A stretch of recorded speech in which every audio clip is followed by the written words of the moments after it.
Good afternoon, fellow patriots. This is Matt Shea, and welcome to Patriot Radio, broadcasting live from deep inside the heart of the future Liberty State. Sponsored once again by On Fire Ministries in the legacy of Dr. Stan Monteith, bringing you the story behind the story and the news behind the news, where it's not about right or left, it's about right and wrong. It's about our hope not being in man, but in Jesus Christ. About not ending in prayer, but moving to action. Your kingdom come, your will be done, on earth as it is in heaven. Father, deliver us from the evil one. Welcome to Patriot Radio. Good afternoon, fellow patriots, and welcome back to another Gen Z episode with me, Megan, and Pastor Matt Shea. It's wonderful to be back with you, Pastor Matt, and bringing the people another lovely Gen Z episode. But I wanted to ask you a question. To start. Yeah. Is it about Nickelback? No, it's not. Okay. I had a hot dog for lunch. What did you have? Do you know what's in hot dogs, Megan? I don't think I can say it on air, but John Candy's movie, The Great Outdoors, said it best. Said it best. He really did. I had Mexican food, actually. That's it was good. Chicken enchiladas, yeah. Did you have Qdoba? No. Oh, okay. So we're breaking from the pattern here. Yeah. But anyway, just to, break the ice a little bit for us, that is what we had for lunch, and now you all know as well. Today, I would like to talk about the government shutdown, the infamous government shutdown. And the first thing I'd like to say about it is I genuinely didn't really understand it at first, and I've been looking into it a little bit, and I understand it more. It's about budgets. It's about budget cuts, and that's where we're at. But I have to say that the White House marketing team right now, and everybody smashing it out of the park. Marketing for ICE and Department of Homeland Security, they are just absolutely knocking it out of the park with these hilarious videos that they're posting. They just posted one the other day that just had me in tears. I was laughing so hard. But I feel like a lot of people don't, especially young people, don't necessarily understand why the government is shut down. All they're seeing is that the government's shut down and nobody's moving on either side. And I feel like the narrative is leaning more towards the left's narrative, where people are upset that they're not getting paid. But I want people to understand why Trump is doing this and why it's necessary. So, first of all, you have to understand the way that the Senate works, okay? Because even though the Republicans are in a majority, they need 60 votes. Mm-hmm. And because the Democrats have enough people to block the passage of a budget, they continue to do so. And they just did it for the 13th time. Yeah, something called a filibuster, where the Democrats can block that stuff. It's been an old Senate rule. It's been there forever. There's people raising the specter of a nuclear option. Here's the issue that's coming up right now. The Democrats want to fund illegal immigrants' benefits. The Republicans are saying, we don't want to fund that. Right. And we're not going to be held over a barrel for Marxist causes. In fact, those are the words from Speaker Johnson actually today. And yesterday. So we are seeing what really is, they're taking hostage, the Democrats are taking hostage the budget. And you always have these so-called TikTok influencers, if they're even real, right? They're not bots from China. But the point is that they will come out and they'll say, well, it's actually a little bit more complicated. No, it's really not that complicated. There is a budget that's been on the table. The Republicans have voted for it in the Senate 13 times. The Democrats have blocked it 13 times. So this weekend, the military's paychecks will come due. They will not be able to pay it. The air traffic controllers' paychecks will come due. They will not be able to pay it. Yeah. And SNAP benefits, which is something we should probably get into and talk about, will come due and they won't be able to pay it. That is all because the Democrats are blocking the budget. That's a matter of fact. It's objective. We can look at it. They're the ones that are the votes that are blocking it. Yeah, so an article from Fox News says, on the 28th day of the shutdown, Senate Majority Leader John Thune tried to advance the House-passed continuing resolution and was again foiled by Senate Majority Leader Chuck Schumer and the Democratic caucus. Failure to reopen the government on Tuesday came as air traffic controllers missed their first payday, and now there's a lot of them calling out sick because this has happened before.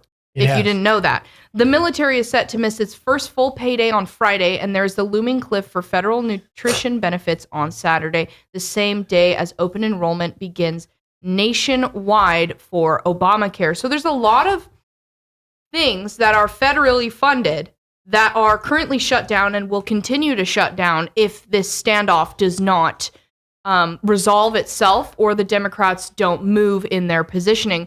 Now, you said that the Democrats are basically blocking the government from reopening, but couldn't people say that the Republicans are technically doing the same thing for what they want? Not really, because the Republicans have offered a continuing resolution would just keep the budget levels at the same as they are right now, which should not be controversial because it's already been voted on in the past with Democrat support. So they're proposing something that just keeps things the way they are so everybody gets paid. The Democrats are saying, no, we're going to block it until we get what we want. So actually, the Republicans aren't getting what they want as such. They're just getting a continuing resolution. Hey, we're going to keep the budget at the same levels it was. So I think a lot of people didn't really know that air traffic controllers are federally employed. So it's saying here in this article that they are calling in sick. Flight delays are worsening because people are not coming into work. Yeah, Dallas-Fort Worth, I think, issued a ground stop temporarily here. Yeah. And this is not the first time that this has happened. Donald Trump again shut down the government back in 2018. That was the longest one in U.S. history. It was 34 days. But it also isn't, he's not the only one that's done this. Obama did shut down the government for 16 days during his time in the White House. And Ronald Reagan did it as well. And the economy really suffered from this. And I think that's what people are really concerned about. And there's a lot of working Americans that are not getting paid. There are. And here's probably the bigger issue is the Supplemental Nutrition Assistance Program, or SNAP. Yeah. We used to call it food stamps or EBT cards, which is what replaced food stamps. But there's a lot of people that aren't getting back pay. They're saying that there's a lot of people, he's saying that the non-essential workers don't deserve, literally quote, says quote in this BBC article, on October 7th, Trump told reporters that back pay, quote, depends on who we're talking about and what some workers, quote, don't deserve to be taken care of. There are certain workers that Trump is going to and has fired. Russ Vought, who is in charge of the Office of Management and Budget, they have fired a whole host of and that's to shrink national government. To shrink the government. So those people would not be getting back pay as such. They would probably get a severance or something like that. Depends on which workers you're talking about. But they would be, and they have been cut, and I suspect that's going to continue. Yeah, so in this BBC article, it says, in the past, lengthy government shutdowns were seen as politically dangerous to lawmakers and the current occupant of the White House as they disrupted voters' everyday lives. However, this time the White House appears more than happy to shutter large parts of the U.S. government for an extended period. So really what they're saying is Trump doesn't really care. He's not really caring. What it's saying here is that Trump doesn't care how this is going to affect his image to his voters. Well, I think what would probably be a little bit more accurate, because the BBC is very slanted, but would be more accurate to say is that Trump doesn't care that he is getting the chance to fire bureaucrats that they have wanted to fire to shrink the size of government. Right. I think it'd be also more accurate to say that Trump does care about the military. He does care about air traffic controllers. He does care about these key components of government that are going to suffer as a result of this. The troops love him. He was just greeted with a huge round of applause and continuing applause when he went and visited some naval forces in Japan.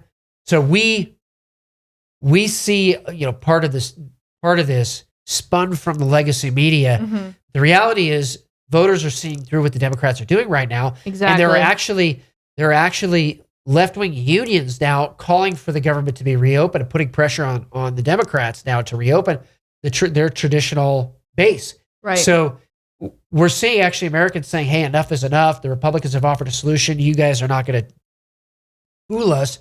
Part of that, I think, is coming from the fact that our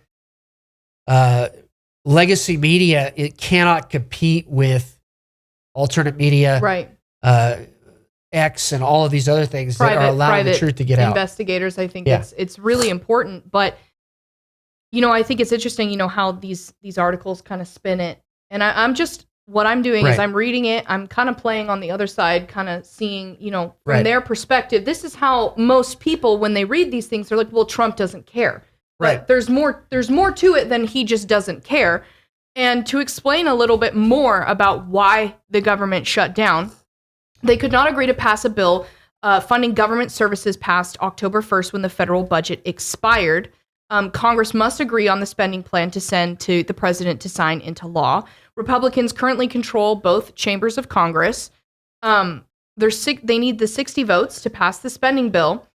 Democrats want the bill to include extension of expiring tax credit that make health insurance cheaper for millions of Americans and a reversal of Trump's cuts to Medicaid, a governmental health care program used by millions of elderly, disabled, and low-income people. Democrats also oppose spending cuts to government health agencies like the SNAP benefits. Now, if you listen to how this article is worded, it's trying to make Trump sound like the bad guy here. He's saying, well, he doesn't want to give health care to elderly, disabled, and low-income people. No, he doesn't want to give health care to illegal immigrants. And to fraud. That is the reason the cuts have happened, is because they've discovered fraud in each one of those programs. I mean, Doge. Yeah, and so they were ratcheting back on fraud. So of course there needs to be cuts in the programs to reflect the actual number of people, not the fraudulent number of people. Yeah. And I think it's really important that we go into the SNAP benefits, the food stamps, and we have a map that we're going to pull up for you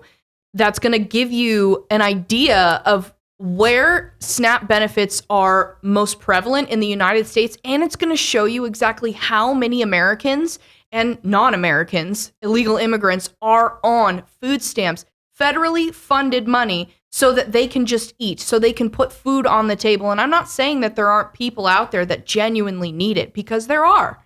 But the amount of people that are on federally funded food stamps is absolutely insane. So if we could go ahead and pull up that map. Actually. So the darker green here on the map is the counties that have over 25% regarding SNAP. Incredible. So you have a couple places like up in the Dakotas. There is a county up there, Oglala County, that, let's see, right there on the border with North Dakota, South Dakota.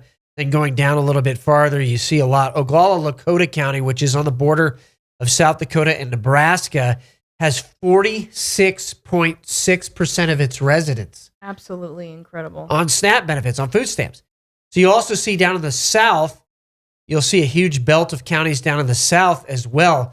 Why we're bringing this up is because like quite literally every prepper fiction novel, not everyone, but a lot of them, show this scenario in their novels that if food stamps are cut, if EBT benefits are cut, that there would be massive civil unrest. So if we can bring that map back up, what this map shows is where potential centers of gravity would be if SNAP benefits are actually cut off because they're no longer funded as of November 1st. So you see New Mexico has a huge portion of the state that would be impacted. See the belt in the South. You see Southwest Texas as well implicated.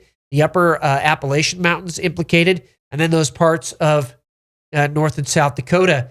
And Alaska, look at Alaska. That's mostly dark. And if you guys want to look at this map, because as you hover over each of the little counties, you can see the exact percentage. If you want to look at this map, it's at frac.org/map/snap county map. And if you want to look at that, really get into and do your own research on actually how many people are on SNAP benefits. It gives you the statewide, overall, metro, small town, rural. It's very important that we know which areas are going to be most affected by this and where there might be civil unrest when these shut down on November 1st. Yeah, so this is, again, one of the, a strategic vantage point to look at this. This is exactly according to a plan that was put out by the Marxists a long time ago to create crisis chaos in the United States of America. And we did read the Communist Manifesto on one of our last episodes in it. We actually did. So you can pull the map back up. This shows where they want to foment civil unrest. You have the West Coast. You have key portions of the South and the Appalachian Mountains, as well as New Mexico and southern Colorado, including the central Dakotas. So these were all areas that could potentially break out civil unrest come November 1st within a small while. Right. Because if people don't have food, they're going to be very upset. Very upset. It raises the crime rates, go straight through the roof. So people are asking the question, was this the plan by the Democrats? I was just about to ask you, was this their plan to have civil unrest? So then, because what they always do is they create a situation where there's panic, just like COVID. Yep. And they say, no, we need you to have more power because we don't know what to do. Right. And that is the plan that the Marxists have had for a very long time, create crisis and chaos. They come in, they create new control mechanisms, power structures, and then they say, this is the new normal. Actually, the fourth stage of subversion of a nation is normalization. This is what it's called. So this looks like it is actually part of a plan. So will the Senate then do the nuclear option, which is to remove the filibuster and with a simple majority pass a continuing resolution and fund those benefits by Friday? Remains to be seen, but I know those are the discussions that are going on in Washington, D.C. right now.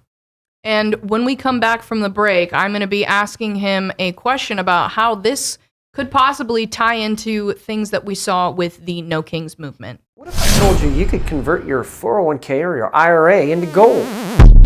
While your retirement is being beat up by a volatile stock market and inflation, it could instead be resting safely in physical gold at a place of your own choosing, including your own business. Look, gold has increased 50% in just the last year. Stock market, it's been nothing but a roller coaster. So protect your retirement from market chaos by calling Verity Metals today.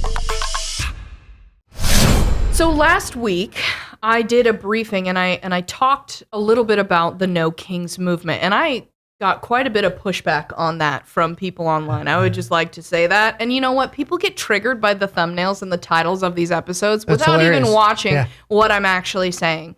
But with the No Kings movement, Glenn Beck did an investigation on who actually funds the No Kings movement, right? And they say no kings, no billionaires, tax the rich, and that's kind of their whole premise, right?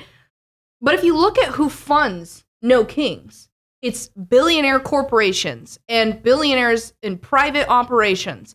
So their plan with that, again, to foment this uprising, everybody's emotional, everybody is gathering behind this one guise of hating Donald Trump, hating the current government. And they're saying, no, we don't want kings. We don't want that at all. But once they actually get what they want, then the curtains draw back and you see the people who are actually behind the scenes and they're saying, okay, now we're going to be your king. We funded your organization. So now we're going to be in charge because we're the ones that gave you the opportunity to say everything that you wanted. So it's kind of the same premise here. It is. Really, there are 5 types of government. There's a monarchy, a rule of one. There is an oligarchy, rule of a few. There is democracy, which is rule of the mob, or it comes from demos kratin, like mob rule. There is republic, rule of law, and there is anarchy, rule of none. Typically, anarchy doesn't last very long because somebody with power will eventually seize control of the governing apparatus. Typically, there's no such thing as rule of one because you have to have a team around you to do that. Democracy has always been eschewed. It has been hated by the founding fathers. It has been spoken against by thinkers that understand what democracy really is. It's where 50.01% of the population can vote away the minority's rights. In a republic, by contrast, rule of law, we have unalienable rights. They can never be taken away, no matter who is in power, and a constitution protects those rights. So you get twits on the legacy media who will say things like, these Christian nationalists actually believe that we get our rights from God. Yeah, that's what the Declaration of Independence says. We are endowed by our Creator, capital C, with certain unalienable rights, that among these are life, liberty, and the pursuit of happiness, which the founders understood as property and the right to defend it and to defend ourselves. So we hear these people say stuff like that, and we don't understand the implication. They are literally calling for the overthrow of the Constitution of the United States of America, because Thomas Jefferson said that we are basing it on this premise that you cannot take away my unalienable rights, that our Constitution protects them. Right. Okay? So let's go to the last type of government. That is an oligarchy or rule of a few. Really, there are only two types of government in the world: rule of law or rule of a few. And what we're seeing right now are these oligarchs creating the No Kings protest, even though they are the de facto kings, and also using a message that is decidedly and unequivocally anti-Christian. Yeah. No kings, no thrones, no crowns is clearly aimed at Christianity. Yeah. But also our founding fathers were very clear that there is no king but Jesus. There's only one king of the United States of America. People are saying, well, that's a theocracy. No, it's not actually. There's no king but Jesus. It's recognized a biblical truth, which Thomas Jefferson recognized as well. What I The find supposed deist who Yeah. went to prayer meetings every week in Washington, D.C., by the way. Go ahead. What I find interesting about the people who say that, we don't get our rights from God, is that when you look at a general moral compass of ethics and how you should live your life, right? You shouldn't murder, you shouldn't steal. Sure. You shouldn't do just horribly corrupt things. You shouldn't hurt children. You should respect your parents. All of these things that are just kind of morally built into every human being. When you look at the Bible, when you look at the 10 Commandments, that's actually what they say. So humans are, I feel, built with this moral compass inside of them. To know that you shouldn't murder someone. You shouldn't kidnap a child. It's called your conscience. Exactly. Yes. And so when you say you don't get your rights from God, okay, well then where does that moral compass inside of you come from? And I don't feel like they have an answer to that. Well, what they say by their own words is that the state gives it to you. Okay. So again, back to the oligarchs. So then if the state says that the purge is okay and that we get to have the purge like those movies, are you really going to say that that's morally okay? Some people would actually say yes. That's outrageous to me. The other question that I have for you, as we say that this... Now, as Christians, we totally disagree with that. Absolutely.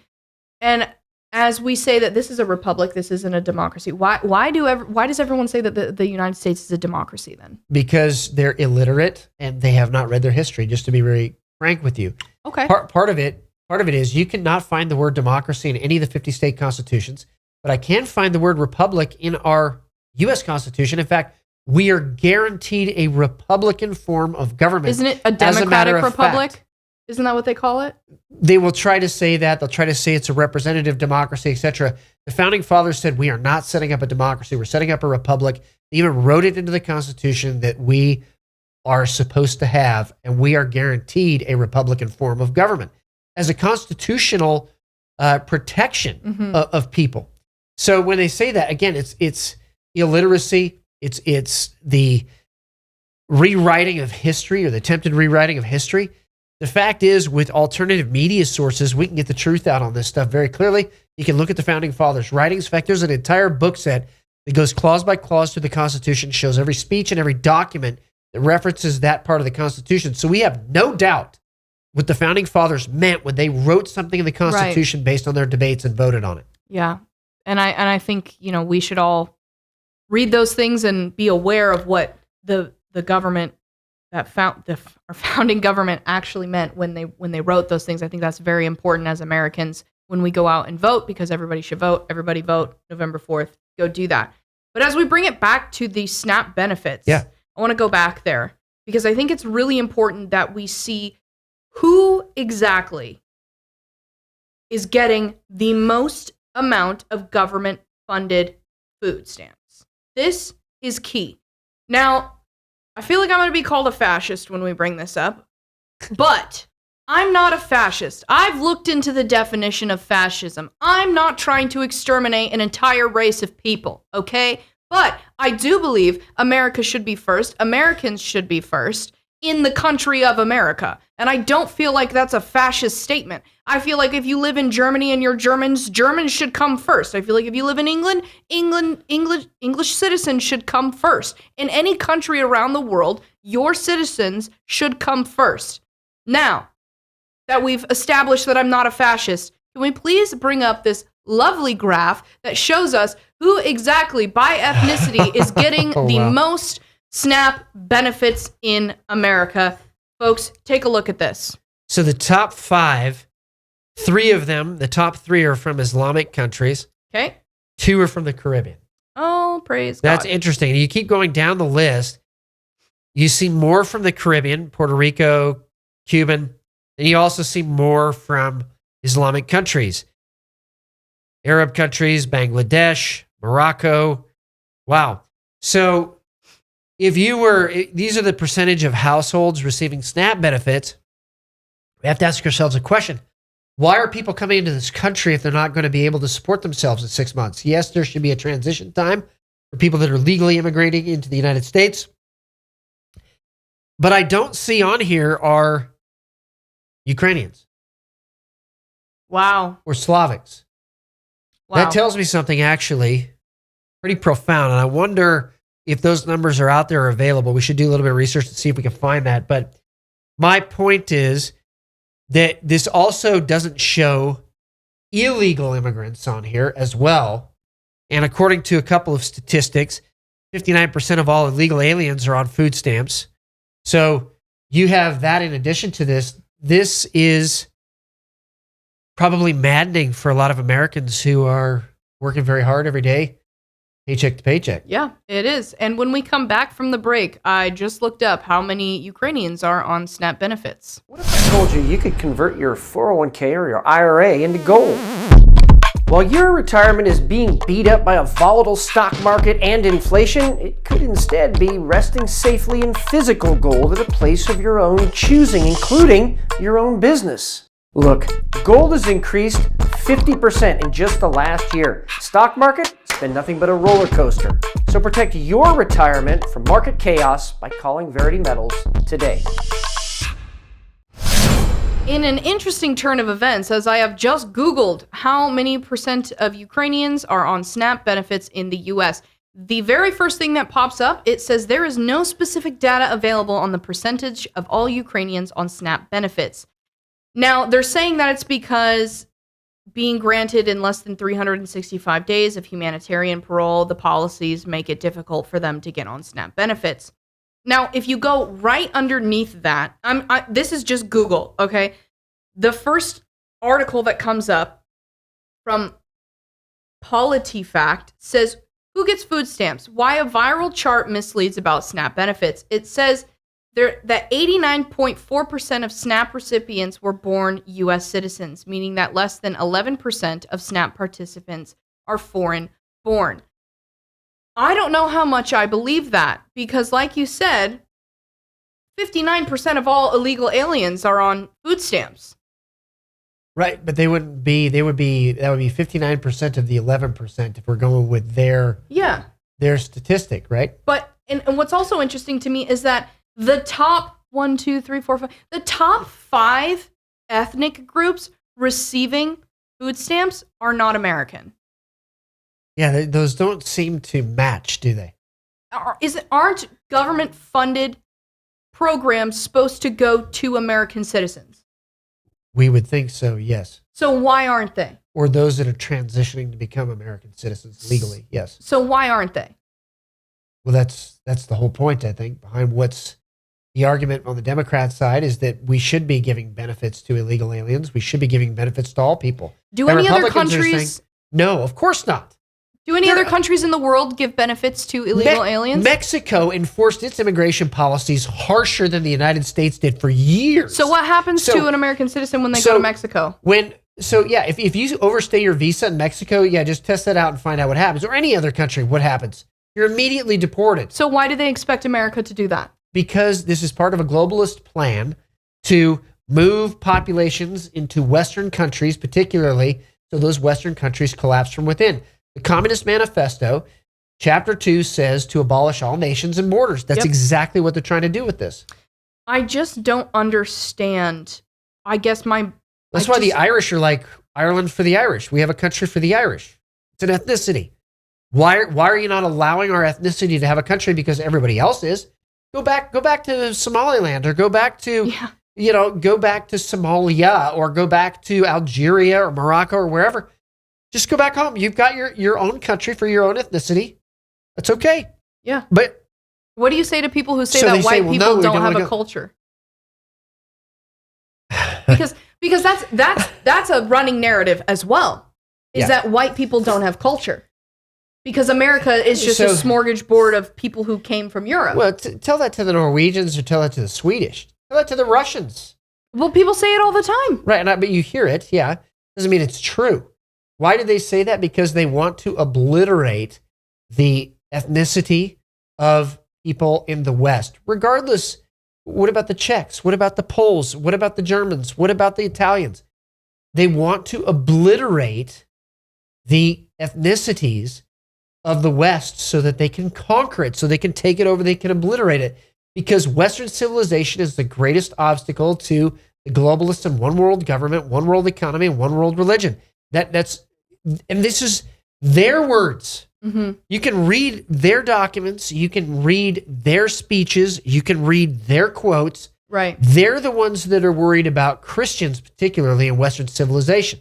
What we're really dancing around here is when they say that white people don't have a culture, we do have a culture as Christians. It's called the kingdom culture, regardless of our ethnicity. Why aren't they talking about Christians? Is Christianity a culture? Notice how they talk about Israel too. Mm-hmm.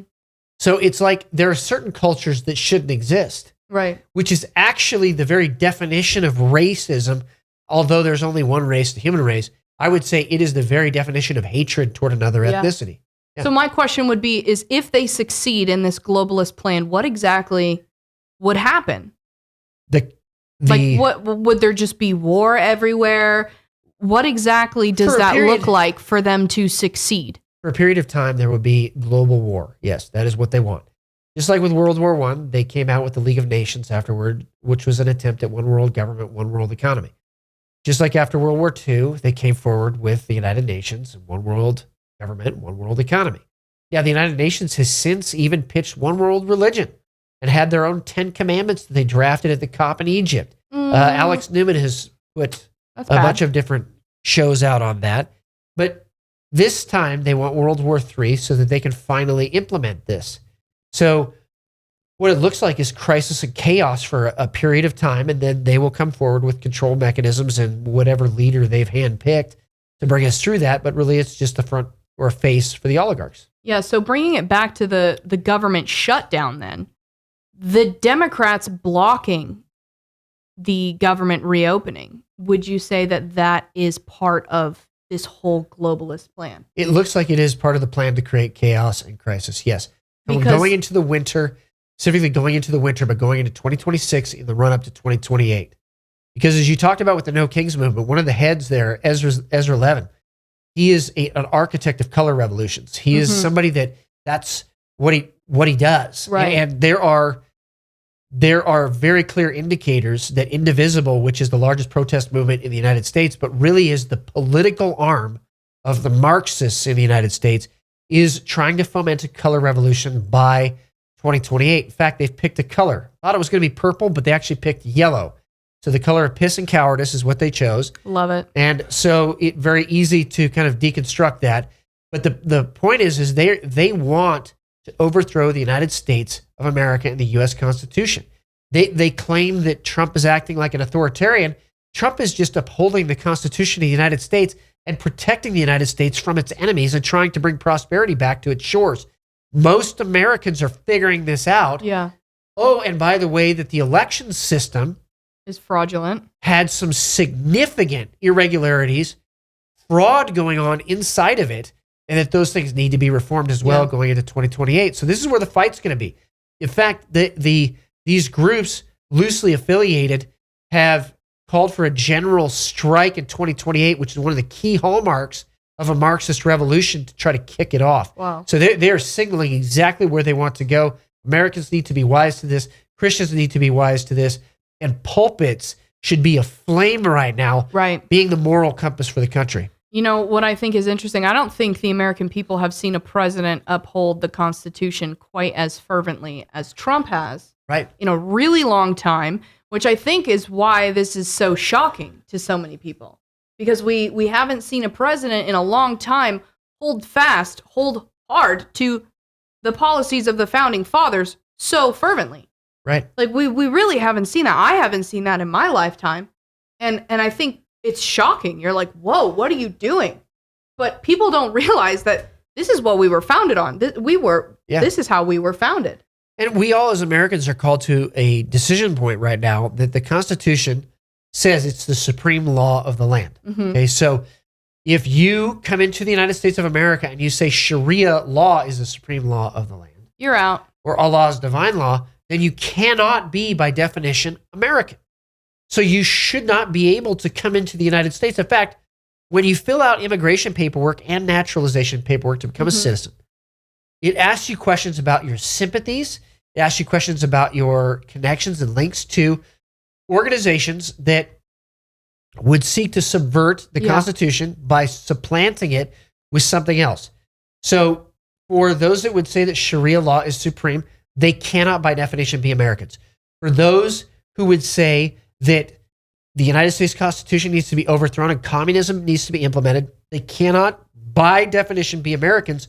That's why those things are on the naturalization papers. You know what I find interesting and what I would love to figure out is if Americans went into Iraq or something and they immigrated there and we tried to implement our law, they would call you terrorists and throw you out of the country. Exactly. So it's so interesting to me how this country is expected to do something that no other country in the world would do. And it's really confusing to me how so many young Americans can want that for our country. They have no idea what they're talking about. So socialist utopia, or this kind of fantasy, the inherent flaw behind socialism and communism is that it denies human nature.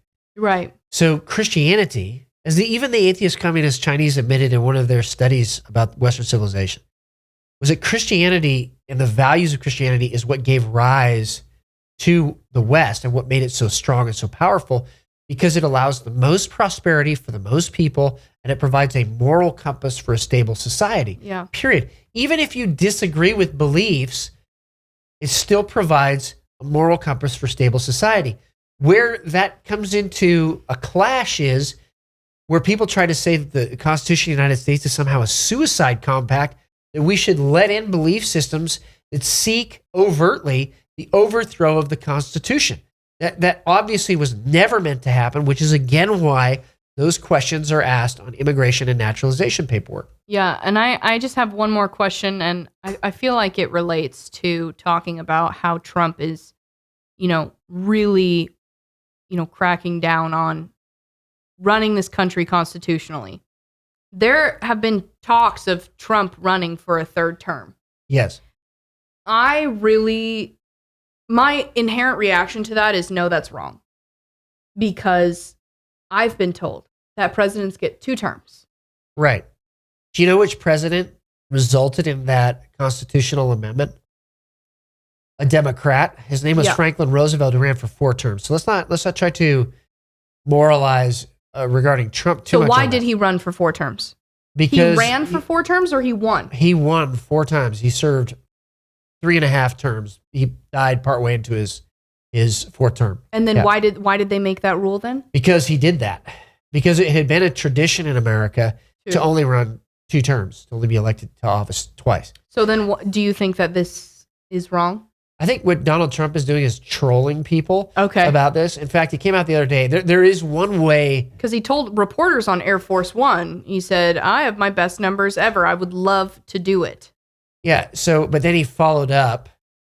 He followed up by saying it would be cute the way to do it. Yeah. So he said, I think the people wouldn't like that. It's too cute. It's not, it wouldn't be right. So he did say that. And then he said it would be an epic ticket of J.D. Vance and Marco Rubio. It'd be, so what Trump is doing is trolling people. And the only way constitutionally somebody could really do that, there's probably maybe some other ways, but the main way, and I think Trump acknowledged it in that statement, is that somebody could run as the vice president and then have the president step down and they could be the president. Okay. It's really the only constitutional way to get around the 2-term bar. Do you think he would do something like that? Well, I think that's, again, he said that would be too cute, referring to that exact scheme, and the people wouldn't go for it.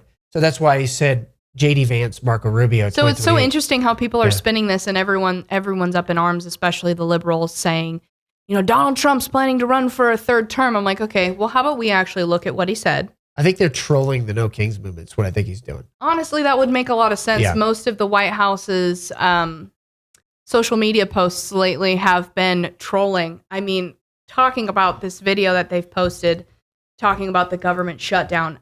Like I said, absolutely hilarious. I want to see if I can get it pulled up here and show you guys. Well, I saw some of the photographs were like all crooked. There was a thumb in one of the photographs. Yeah. They said their social media team was on furlough. It was pretty funny. Oh, that was awesome.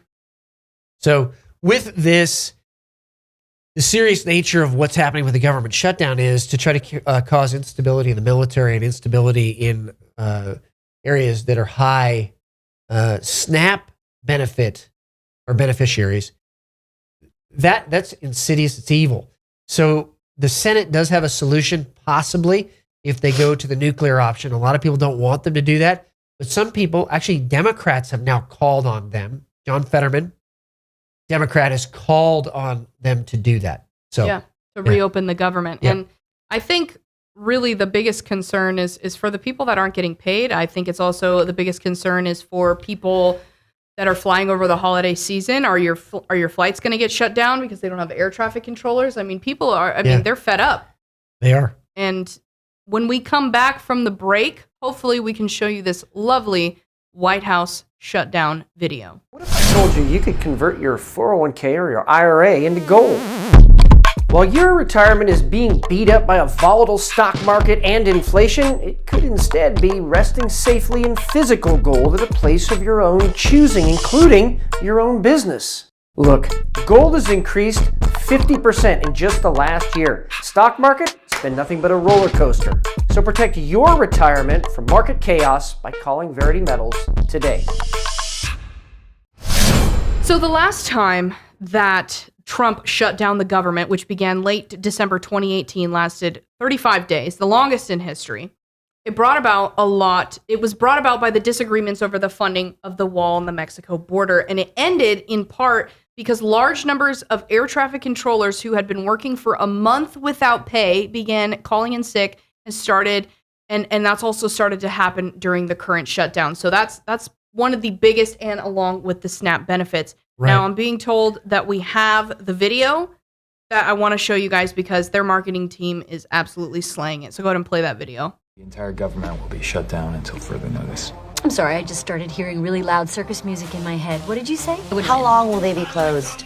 Could be forever. You're out of your mind. I'm going to make this way harder than it needs to be. I'm waiting. Could you be any slower? It's been 84 years. Clock is ticking like this. Let's fucking move. Let's go. I don't understand why it's so difficult. I'm in a glass case of emotion. Get a hold of yourself. Hurry it up, Nut. What is your problem, pal? Pull yourself together. Hurry up, will you? Get your shit together. Just absolutely hilarious. Honestly, it's really showing everybody how we all feel about it, especially on the Republican side of things. It's taking forever for the Democrats to get it together and really pull it together, figure out what they're doing, because like we've discussed here today, they're the ones holding this up because they don't want to let go of giving illegal immigrants rights that should be going to American citizens. And I think we don't talk about the fact that the government cuts that Donald Trump is making is actually going to benefit the working American paying taxes. Yeah. It's going to benefit us. We're going to have more money because we don't have to keep paying higher taxes. Well, Donald Trump has already said that it is on the table to cut the income tax for a portion of the population. He has floated several ideas under $150,000. If you make under $150,000, no income tax. That alone would be a massive wealth transfer back to the middle class and back to the working class of America. The next one to go would be property tax. I really think that should be. I don't understand. You don't really own your property. Ron DeSantis has gone out on this, and I think it's also very true. And I was always opposed to the property tax when I was in the legislature. I talked about it quite a bit. Washington State actually had two state constitutions. The first Constitution, 1876, had a clause in it. I believe it was Article 5, like Section 18 or 20 or something like that. It had a clause in it that talked about title in allodium, which was title that you could never lose unless you signed it away. In other words, you couldn't lose it to not paying property taxes. You couldn't lose it unless you signed away to a loan or something like that. Okay. It was the original idea behind private property so that you didn't pay rent to the king to own your property, which is what property taxes are. So I suspect in the next decade, we're going to see a continued push toward the elimination of income tax, which is, I believe, unconstitutional and always has been. Eliminating income tax is unconstitutional. No, eliminating the income tax is unconstitutional. There we go. Okay, I'm understanding. Regarding property tax, eliminating that as well, and I believe that was never the intent because it really becomes slavery if you don't own your property outright. Because they can take it away from you if you don't pay your taxes. Yeah, at any time. So even for seniors who have paid off their houses, they shouldn't be paying property taxes. That's what Ron DeSantis is already moving towards. Then I would say, well, what about veterans? What about, you go to the whole populace and say, hey, we should not be paying property taxes. We should give that back to the people. That is going to have some broad implications to transfers of wealth. But it transfers wealth back to the people, which is something that needs to happen, transferring the wealth away from the oligarchs. Yeah, I agree. And I guess my next question for you with this government shutdown would be, how long do you think that this is going to last? Well, if they decide to go through this weekend. Because on Friday, that's when the military will not receive a paycheck. Yeah, if they decide to go through this weekend, okay, it would probably last a little while after that, if not a month after that. What happens? So the military doesn't get paid. What does that look like? What happens? What's going to happen? That's a very good question. I don't think anybody can they just not show up for work because they're not getting paid? No, they have to show up for work. That's the part of it. So in the military, they can make some provisions for that. They do have mess halls. They can feed soldiers. They have stores of food on military bases. So there's some relief that can occur with that. There's already provisions for military when they deploy overseas regarding payments on different debts and things. That they can help military members. So I suspect some of that would probably kick in. It would probably be dependent base by base. You're going to see something come out from Pete Hegseth probably later this week on it. It'll be more definitive. But the fact of the matter is that the military should never be put in that position. Exactly. And it should never be used as a leverage in political games by the Democrats. Yeah.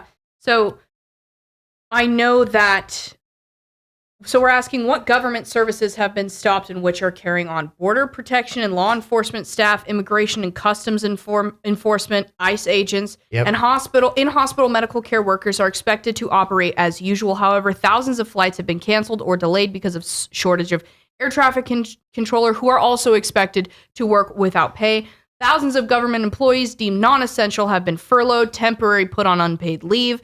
That has affected ongoing research projects, agencies like the National Institutes of Health. Contractors who are not directly employed by the government are missing out on work too. U.S. troops are on track to miss their first paycheck. And food stamps is the biggest thing everybody, the liberals are all up in arms about. But you know what I find interesting is I don't see any MAGA people crying about that, about losing their food stamps. I don't know. I suspect we're going to see some clarity on this issue if it does go through the weekend. So but if they really cared about this, right, the Democrats really cared about food stamp benefits, then vote for a partial continuing resolution on food stamp. Right. So if they really cared about it, or they cared about the military, vote to fund those things then on a continuing basis. But they're digging their heels in like a toddler having a tantrum. Sure, over illegal immigrants, not U.S. citizens. In other words, they're prioritizing people that are not even American citizens over actual American citizens. Yeah. Here in the United States. And who's suffering the most? The people who have decided to dedicate their lives to serving our country. And we're crying about the Smithsonian Museum being closed. By the way, CNN actually admitted that GOP popularity is up by 3 points since the Schumer shutdown began, which tells me the information war is being lost by the Democrats on this, and they're probably putting themselves in the political wilderness for 20 years. Who is Schumer? He is the minority leader of the U.S. Senate. He used to be the majority leader when they were in power. Schumer is a consummate politician. What does that mean? He's always played both sides of the radical Marxist side wing of the Democrat Party and the more moderate wing of the Democrat Party. He fashions himself as a moderate that can cross the aisle to get things done, but he's placated the Marxist side. So he really is like I said, consummate politician who's there for Chuck Schumer, who's there for power. And so that's been the criticism all along is if you really care about people, then fund the thing that you say you care about. Right. Right. Otherwise, you look like a hypocrite. And I think that's why people are seeing through this shutdown nonsense that it really is on Schumer that this is happening. Yeah. So I know you were in the legislature. Yeah. And we were having a conversation the other day with some people about how laws and bills are passed. And someone in the room looked at you and said, is this really how our government is run? Yes. Is this actually what happens behind closed doors? And I think it would be, could you possibly explain to people how it actually happens behind closed doors? Because, as someone who's never been in the government sphere, I look at it and I go, oh, it's this big meeting and everybody's professional and we're all sitting here thinking about what is the best thing that we can do for the American people, for the people of Washington State, and so on as it gets smaller and smaller. Can you tell us a little bit, without exposing anything that you can't talk about, how government is actually run? So it should be that we should have a grid. We should evaluate things based on this. Is it godly? Is it constitutional? Could it be done in the private sector versus the government? Is it actually a responsibility and a role of government? And would you say that is a more Republican viewpoint? I would say it's a constitutional viewpoint. It should be the viewpoint of every legislator. So I hate to say this, but not everybody in government believes in God. Right. So we obviously have to take that off the table when we're looking at people on the other side. So is it constitutional and is it something that is in the scope and role of government? Right. That should be for every legislator. That should be, right. And, every legislator. And can this be done without spending government money? So here's what the actual conversations sound like, which is where this is where it gets interesting, guys. So you will sit behind closed doors and you'll have these guys who say they're conservatives or say they believe they're pro-life, okay? But they will actually have the discussion, well, we won't get reelected if we do this. So it's personal gain. Not is it constitutional, not is it godly, is it constitutional, is it the role of government? But am I going to get reelected? Yeah, it's putting self literally above country. That is the discussions that happen behind closed doors. Can you give us an example of something? So we were debating a pro-life amendment, whether we should run a pro-life amendment. I was the only one that voted to bring that amendment forward. All the rest of the people in that room, a dozen people, including other Republicans, this is a Republican meeting. Yes. Oh, it's a Republican. All Republicans. All Republicans. And you were the only one that voted for it. That said we should bring this amendment forward. And why do you think that is? Because people were more concerned about getting reelected than they were about doing the right thing. How do we avoid this? Well, I had a sergeant actually give me this a long time ago when I was first in the military. He said, you need to be able to give up your career at a moment's notice to do the right thing. So in the legislature, I retired from the Washington State Legislature, despite what everybody says. I retired from the Washington State Legislature to become a pastor because I was asked to be. When I was in the legislature, I saw this kind of stuff happen. Okay. And this sergeant of mine said, give up your career at a moment's notice to do the right thing. That means you should go tell the truth, even if it's a hard truth. Right. Like I was talking about Antifa and uncovering Antifa networks and jihadi networks in Washington State over a decade ago. That's why they came against me. And I was very open and public that that's why they were coming against me, even to Republican leadership. So also behind closed doors, they get briefed on what I know that's now coming out publicly. Right. Now, years later, coming out publicly, totally vindicating what I was saying to them. Right.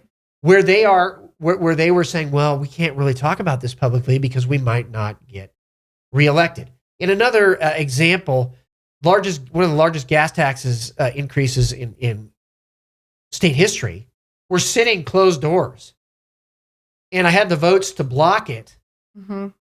And it should have been blocked because people can't afford to continue to pay taxes in Washington State, Right. especially when it's going to programs that are wasting the money. Right. Okay, and so what the discussion is not over policy, not over whether it's constitutional or the role of government or whether it's godly, none of that. It was the guy who was the proponent on the Republican side for the gas tax started crying. A Republican In front of everybody. And a couple of female legislators felt compassion and empathy for him and said, okay, we'll go ahead and cross over and vote for you and vote with you on this issue. Women, you have disappointed me in your use of your empathy. And so it is suicidal empathy at that point, right? I mean, it really is, in the sense of economically. When you see that kind of stuff, He lost his dignity in that moment. Most Americans were like, you got to be kidding me. I'm like, no, this is actually what happens. So when I see Speaker Mike Johnson come out and say, we are not going to do this dirty deal behind the scenes with Chuck Schumer, he means that. Like, he literally is talking about what actually goes on behind closed doors, and the American people would be in the streets if they heard that stuff. Guys, this is what happens in our government spheres. We have grown men on the Republican side shedding tears, hoping to get pity votes from women in the legislature. Buckle up, ladies. It's time to not pity men who cry in front of you and give them what they want. Because I don't know if you know this, but men do that in more spheres than just the legislature. And you gotta be strong and say no and not do what they want because they cry. They're playing on your emotions because they know we are more emotional creatures than they are. Don't fall for it. They are playing you, not just in bed, but apparently in the government as well. Oh, so, wow. I'm just saying that's what it looks like to me, Pastor Matt.